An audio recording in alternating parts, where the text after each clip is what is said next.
Let's mic देश का मिजाज नॉर्थ ईस्ट। नमस्कार। लेट्स माइक देश का मिजाज और खबरें उत्तर पूर्व से।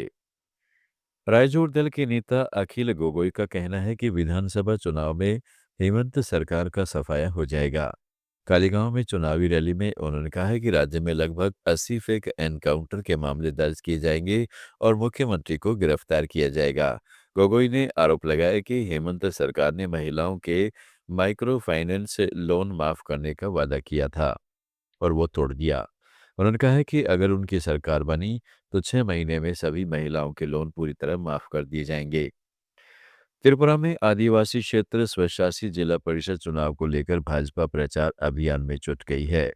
दमचेरा कछुचेरा क्षेत्र में भाजपा के उम्मीदवार और पार्टी के महासचिव बिपिन देव वर्मा ने घर घर जाकर लोगों से संपर्क किया और कहा है कि पिछले 5 साल में सड़क, पीने का पानी जैसी बुनियादी समस्याएं हल नहीं हुई हैं।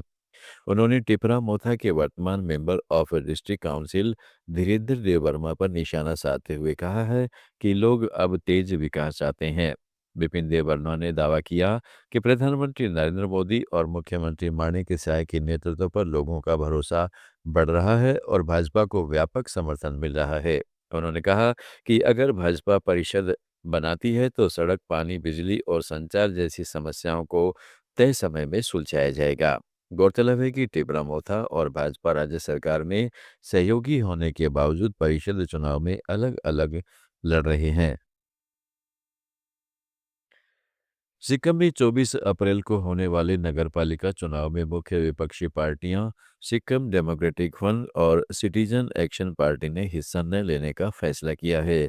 दोनों पार्टियों ने आरोप लगाया है कि सीटों का आरक्षण असंवैधानिक तरीके से किया गया है, जिसमें ओबीसी समुदायों को उनकी आबादी के अनुपात में सीटें नहीं दी गई।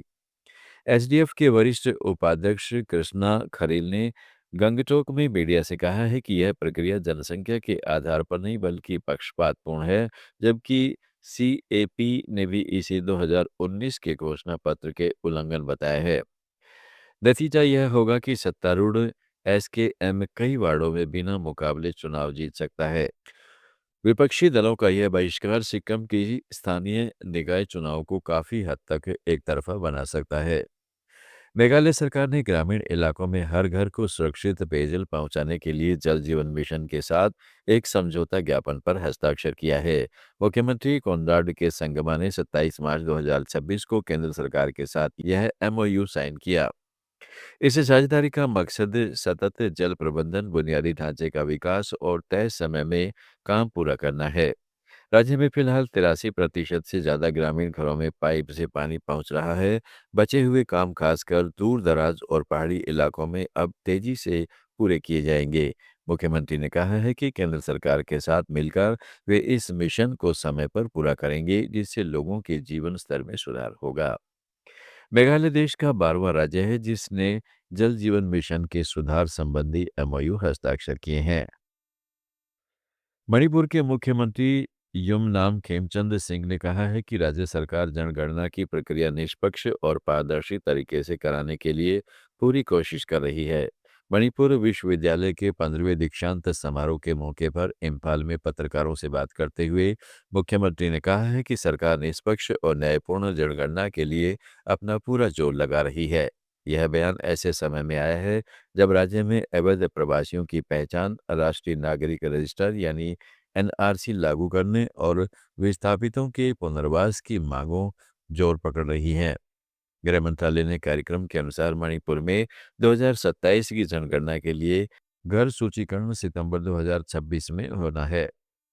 Arunachal Pradesh staff selection board ने यूनिफाइड सर्विसेज के लिए 984 ग्रुप सी पदों पर भर्ती के लिए प्रक्रिया शुरू कर दी है। इनमें इंडियन रिजर्व बटालियन के कांस्टेबल, सिविल पुलिस के कांस्टेबल, पुरुष और महिला, फायरमैन और स्पेशल टाइगर गार्ड जैसे पद शामिल हैं। न्यूनतम 10वीं पास उम्मीदवार 10 अप्रैल 2026 तक ऑनलाइन आवेदन कर सकते हैं। चयन लिखित परीक्षा, शारीरिक दक्षता परीक्षा और मेडिकल टेस्ट के आधार पर होगा। यह भर्ती राज्य की पुलिस, फायर और वन विभागों में युवाओं को नौकरी का मौका देती है। देश का मिजाज में फिलहाल इतना ही। जुड़े रहिएगा लेट्स माइक के साथ। आप सुन रहे थे लेट्स माइक